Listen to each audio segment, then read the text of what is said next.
good for 10 days and bawal siyang maligo. Tama po yung sabi nyo, bawal po siyang maligo sa swimming pool.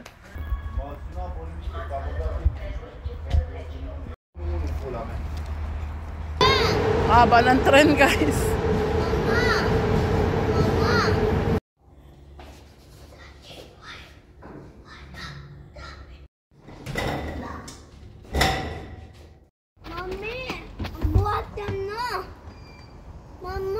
So guys, kami muna ay lalakad.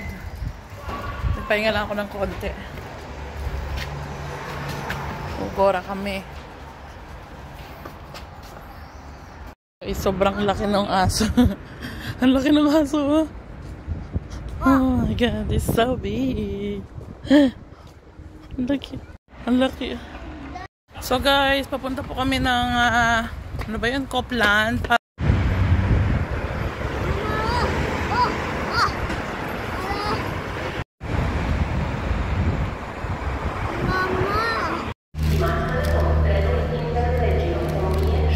Dito kami sa Maygara do North. Ito yung tren Kita nyo ba? Ay. Ayun guys, yung tren. Ayun. Mari friend? Yeah. So malaki daw po yung tren. Sutsaba. Dahil nag-aantay na ang tren. Paalis yung mga yan guys. So guys, yun yung mga tren, Ito ang train station in Bucharest. Sobrang laki kasi nga ito yung pwede mong pumunta ng ibang bansa din, mga karatig bansa ng Bucharest. So papunta rin to ng probinsya. Pwede rin kami sumakay dito guys, papunta ng probinsya. Sa probinsya nila Petro. No tren.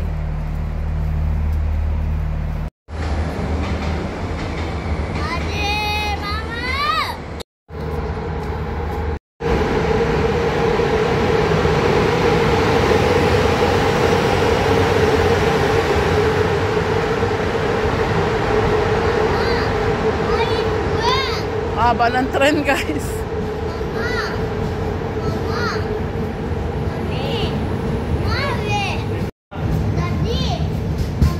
Daniel, Jacob, maybe you fall.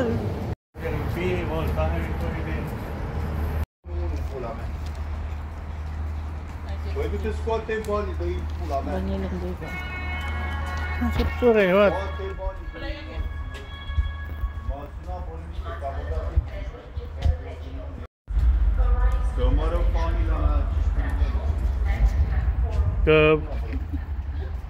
Jacob. Guys, ang ganda Dito ako na ngayon lang nakadaan dito.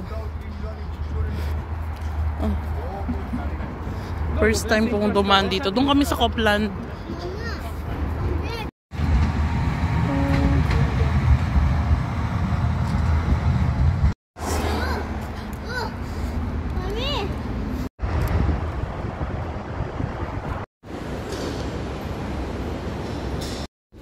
Daming oil guys.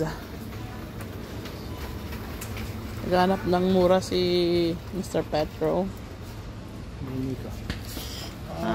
Like here, predictable here.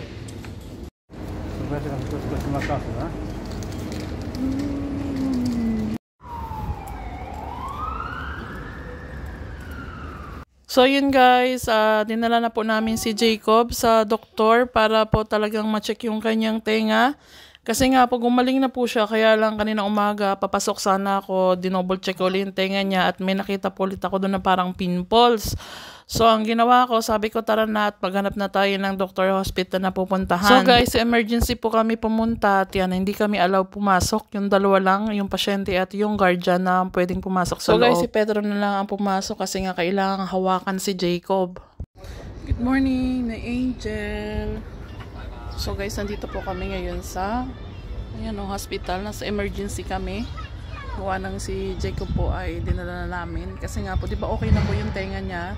So pag check ko po ulit, meron na naman siyang parang butibot kung tawag sa atin sa Pilipinas. Yung may ganyan ako kay Jacob nung maliit pa ako. So yun, dinala na namin dito sa hospital para ma-double check kung ano ba yun. Pero alam ko butibot yun kung sa Pilipinas. Parang ganun sa akin nga, katulad ng sabi ko. So alam kong titingnan niya ang loob niyan. Tapos kanina pa kami dito nag-aantay sa labas ni Daniel. So yun, may angel, lumabas na po si Petro at saka po si Jacob. At galing na po sila sa doktor. So alamin natin kung ano yung sabi ng doktor at ano yung resulta sa pag-check po dun sa tenga niya. So ngayon may angel, nandito na po kami sa pharmacy para bilhin yung reseta ng doktor na kailangan daw namin bilhin at ipainom at ilagay sa tenga ni Jacob. Pero kailangan pa po namin bumalik dito after 3 days. So si Petro po magpapainom niyan kasi hindi ko siya mapainom. Hello my angel. So nandito na po kami sa bahay ng mga bata at yun, nandun sila sa salas ngayon my angel. So guys, hindi na ako pumasok sa part-time. Ngayon talaga guys, wala talaga akong pasok dun sa amo ko, dun sa pinaglulutuan ko. So wala po talaga akong pasok ngayon. So kumuha ako ng part-time ngayon, araw dapat kasi ngayon ay Friday. So sabi ko ayoko masayang yung araw ko, kaya lang ganito yung nangyari na hindi ko pwedeng ipagpabukas na kasi nga nakita ko na hindi maganda yung nandun sa loob ng tenga ni Jacobo. So yun nga kanina, so yung result nung check sa kanya, so tiningnan po yung nasa loob ng tenga niya na sabi ko nga sa'yo, butibot po yun, parang ganun sa akin nung nasa Pilipinas kasi nga ako mahilig ako magkulikot.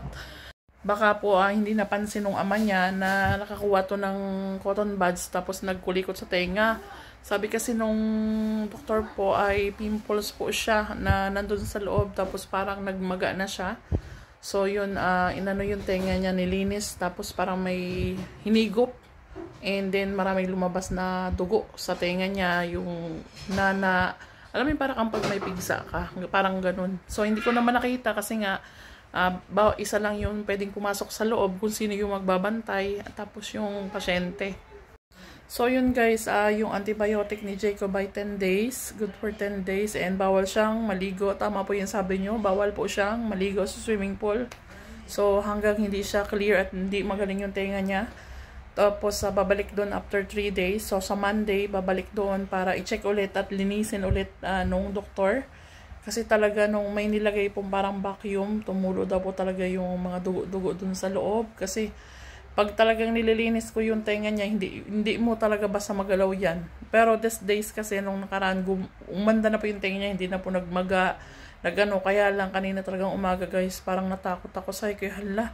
Sabi ko parang may pimples ka doon sa loob. So yun, salip na papasok ako kaninang umaga, dali-dali sabi ko, tara na, wag na tayo punta na tayo. Minessage ko yung part-time ko. Sabi ko, baka malita ko kasi kailangan ko munang pumunta ng emergency para tingnan yung tenga ng anak ko. Tapos yun nga, puti na lang dinala namin na guys. So at least ngayon, natanggal na yung nandun sa loob niya. At yun nga, 10 days yung antibiotic. After 3 days, babalik for check-up. So yun naman guys, nabili lahat naman yung mga kailangan niya. At syempre, gastos okay lang, importante sa akin ay magaling yung anak ko at wala akong iniisip na problema sa kanila at healthy sila. So yun, okay naman yung niya. Meron siyang medyo ubo si Jacob, may kaunting ubo siya, kaya lang sabi naman ng doktor na walang problema sa baga niya, sa niya, normal lahat, okay yung health ni Jacob. Yun lang talaga nasa tenga niya. So talagang yung katawan talaga ni Jacob, medyo napansin nyo na medyo siya, payat siya ngayon. Kasi depende guys, minsan gusto niya talagang kumain ng marami. Tapos hindi talaga po siya mahilig sa gulay kahit anong gawin ko. Pero nung baby pa po yan, ako talagang kinakain po niya ng broccoli. Pinapapak niya, nilalaga ko na ang broccoli. Mahilig siya sa gulay. Ewan ko siguro dahil since nung nakatikim siya ng matamis. So, yun yung sabi na doktor, once na pinatikim mo ang mga bata ng mga kaibang lasa like sweet, chocolate, yan. So, nagbabago na ang panlasa nila sa mga gulay na importante sa ating katawan. So, dahil mahilig itong asawa ko sa matatamis noon, hanggang ngayon, yun. Pero, limitado na po yung kain ng mga bata sa matatamis kasi yan yung lagi kong sinasabi sa kanya. Kahit umiyak yan o ano man, pati juice, limitado rin yung pinapapili ko lang yung mga organic, mga tea. Yun yung pinapainom ko. Yung mga ibang juice, hindi.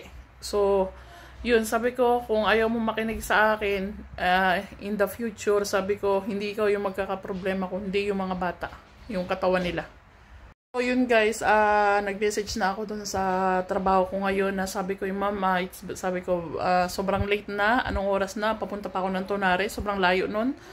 So out of Bucharest na po kasi yung Tunare. So sabi ko ma'am, pwede nating i-reschedule na lang. Tapos sabi niya sa Rona, don't worry, sabi niya unahin mo yung anak mo at sabi niya stay ka sa anak mo kasi yun yung importante sa lahat, yung anak kaysa dyan sa trabaho, sabi nung part-time ko. Bago lang yun guys, sa bagong part-time yun na binigay sa akin ng kaibigan ko si Dayan.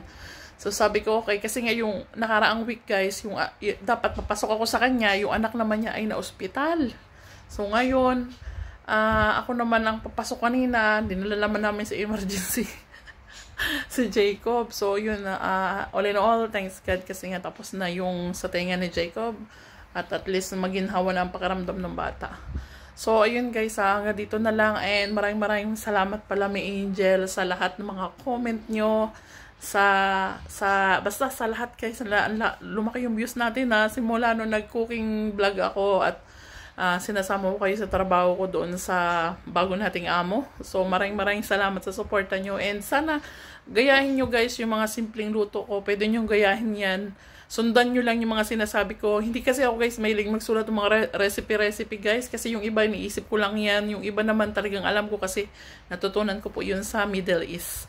So may Angel, again maraming salamat po sa inyong suporta sa aming mga video. Yun guys, bye bye guys!